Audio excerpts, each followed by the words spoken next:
రహస్యాలు ఒక్కొక్కటి తెలుసుకుంటున్నాము. మరి ఈరోజు మనం రెండవ శ్లోకంలోకి ప్రయాణిస్తున్నాము.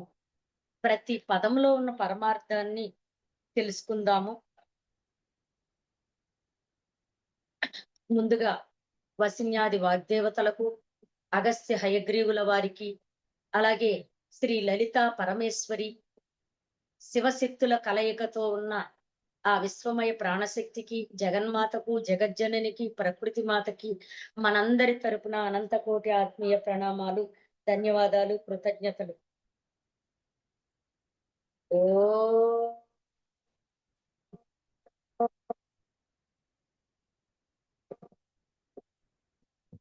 హై హ్రీ శ్రీ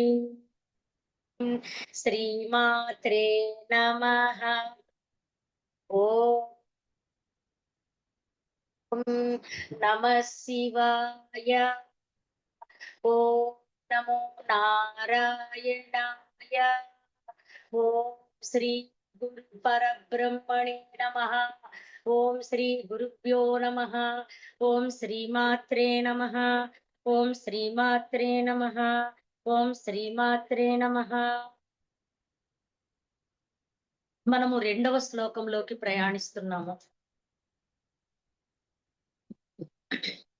పూజ్యద్భాను సహస్రాభా చతుర్బాహు సమన్విత రాగస్వరూప పాషాఢ్య క్రోధాకారాంకుశోజ్వల. ఉజ్జద్భాను, భాను అంటే సూర్యుడు. సూర్యుడికి పేర్లున్నాయి. రవి, భానుడు, సోముడు, చాలా పేర్లున్నాయి. అందులో ఇక్కడ తీసుకున్న నామధేయము భాను అంటే సూర్యుడు. ఉజ్జద్భాను అంటే ఉదయించుచున్న సూర్యుడు. ఉదయించే సూర్యుడు ఎలా ఉంటాడండి? ఎర్రగా. ఎందుకంత ఎర్రగా? ఈ సృష్టికి శక్తినివ్వడం కోసం. ఆయన ఉదయిస్తూ ఉదయిస్తూ ఉదయిస్తూనే 84 లక్షల జీవరాశులకు కావలసిన జీవశక్తిని, ప్రాణశక్తిని అందిస్తున్నాడట సూర్యుడు. అందుకే సూర్యుడు ప్రత్యక్ష దైవము. ఈ రహస్యం తెలుసుకున్నారు ఋషులు, మునులు. అందుకని సూర్యోదయానికి పూర్వమే స్నాన సంధ్యాదులు పూర్తి చేసుకుని మోకాల్లోతు నీళ్లల్లో, నడువులోతు నీళ్లల్లో, పీకల్లోతు నీళ్లల్లో నుంచుని సూర్యుడికి అభిముఖంగా నుంచుని 3 దోసిళ్లతో నీరిచ్చి సూర్యుడికి కృతజ్ఞతలు, ధన్యవాదాలు చెప్పారు. సూర్యుడు లేకపోతే పంటలు లేవండి. సూర్యుడు లేకపోతే పుష్పాలు వికసించవు. సూర్యుడు లేకపోతే వెలుగు లేదు, కాంతి లేదు, జీవితం లేదు, జీవం లేదు. ఆది పరాశక్తి ఈ సృష్టికి కావలసిన అనేక శక్తులను అనేక గ్రహాలుగా, నక్షత్రాలుగా మనకి అందించారు. మనం సూర్యుడు అనేది ఒక గ్రహం అనుకుంటారు కొందరు, సూర్య లోకం అంటారు కొందరు, సూర్యుడు అనేది ఒక నక్షత్రం అంటారు కొందరు, సూర్యుడు అనేది ఒక శక్తి అంటారు కొందరు. ఏది ఏమైనా ఇక్కడ మనకు అందించిన సమాచారము సూర్యుడి శక్తిలో ఏమున్నాయంట? సహస్రాభా. చూడండి ఎంత బాగుందో. ఇక్కడ సహస్రము అంటే 1000 అని కాదండి. భక్తి మార్గంలో ఉన్న వారికి సహస్రము అంటే 1000 అని. ఎందుకంటే లిమిటెడ్ గా చెప్పాలి. ఎందుకు? అక్కడ లిమిటేషన్ ఉంటుంది. భక్తిలో లిమిటేషన్ ఉంటుంది. ఏంటి లిమిటేషను? ఒక అగరత్తులు కట్ట ఉందనుకోండి, ఒక రోజు ఆ కట్ట ఎలిగించేయము, అందులోంచి 2 తీస్తాం. లిమిటేషన్ అన్నమాట. ఎందుకు? ప్రతిరోజు అగరత్తులు వెలిగించాలి కాబట్టి. భక్తిలో లిమిటేషన్ ఉంటది. ఒకరోజే తీసుకొచ్చి కేజీ హారతి కర్పూరం ఇచ్చేయండి దేవుడికి. ప్రతిరోజు ఇవ్వాలి కదా అని 2 బిళ్ళలు. ముందు ఒక బిళ్ళే వేసి వెలిగించి ఇలా హారతి తిప్పుతూ మళ్ళీ పాట పూర్తయిపోద్ది కదా! అందుకని రెండో బిళ్ళ సగంలో ఏస్తాం. ఎక్కడ? భక్తిలో లిమిటేషన్ ఉంటుంది. ఆత్మజ్ఞానంలో లిమిటేషన్ ఉండదండి.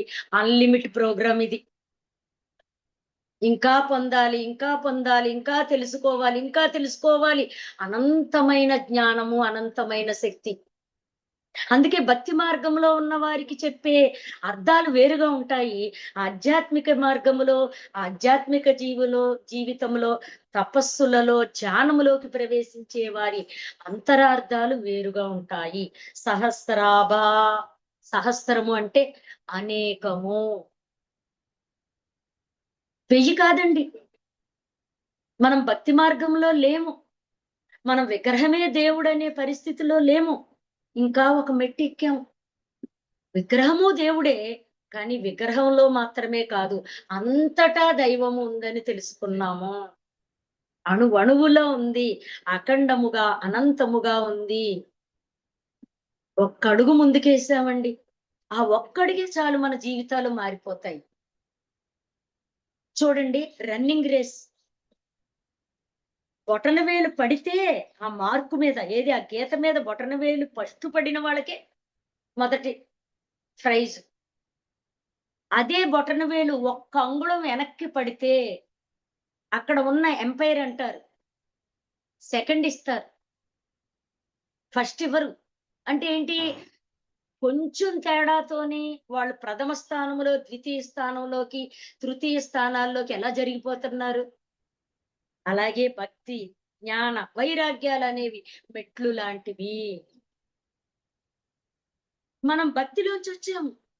మనం ఎన్నో పూజలు, భజనలు, యజ్ఞాలు, యాగాలు, ఎన్నో గోదానాలు, భూదానాలు, సువర్ణ దానాలు, అనేక వ్రతాలు, నోములు, అభిషేకాలు, అర్చనలు, దీపారాధనలు చేసి, చేసి, చేసి, చేసి అవన్నీ పూర్తయిపోయి వాటి యొక్క ఫలితాలు కూడా వచ్చి, ఆ ఫలితాలను మనం అనుభవించడం కోసం ఆధ్యాత్మిక జీవితంలోకి ప్రవేశించిన ఆత్మజ్ఞాన సంపన్నులము మనమంతా కూడా.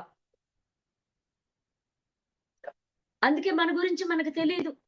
మన గురించి దైవానికి తెలుసు. మన గురించి గురువులకి తెలుసు. అందుకే గురువులు ఆధ్యాత్మిక మార్గంలోకి తీసుకొస్తారు. గురువు మన వెంట పడలేదు. గురువు మనం ఉన్న ప్రాంతంలోకొచ్చి ఈ మార్గాన్ని మనకు అందించారు. మనము గురువు వెంట పడల. కానీ ఆ మార్గంలో ఉన్నాం మనమందరం. ఆ మార్గాన్ని మనకి అందించారు. సహస్రాభ అంటే అనేకమైన, అఖండమైన, అనంతమైన సూర్యునిలో కిరణాలట. సూర్యునిలో కిరణాలు ఎలా లెక్క పెట్టలేమో, అలాగే ఆత్మజ్ఞానం కూడా లెక్క పెట్టడం సాధ్యం కాదు. ఇన్ని విషయాలు, అన్ని విషయాలు, ఈ 4 విషయాలు తెలుసుకుంటే చాలండి అంటానికి లేదు. ఇంకో కొత్త 4 విషయాలు తెలుస్తాయి. ఇంకో కొత్త 4 విషయాలు. అలా అనంతము, అనంతము, అనంతము సహస్రాభ. ఉజ్జద్భాను సహస్రాభ. ఎంత బంగారం లాంటి పోలికండిది. ఎంత బాగా పోలుస్తున్నారో వసిన్యాది వాగ్దేవతలు. వాళ్ళు పోల్చి రాశారు.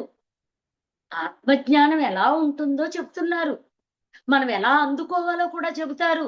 ఒక్కొక్క శ్లోకము పూర్తవుతూ ఉంటే ఆ అనంతమైన ఆత్మీయమైన ఆ పరమాత్మ భావన కలిగి నేనే దైవాన్ని అనే స్థితికి చేరుకుంటాము.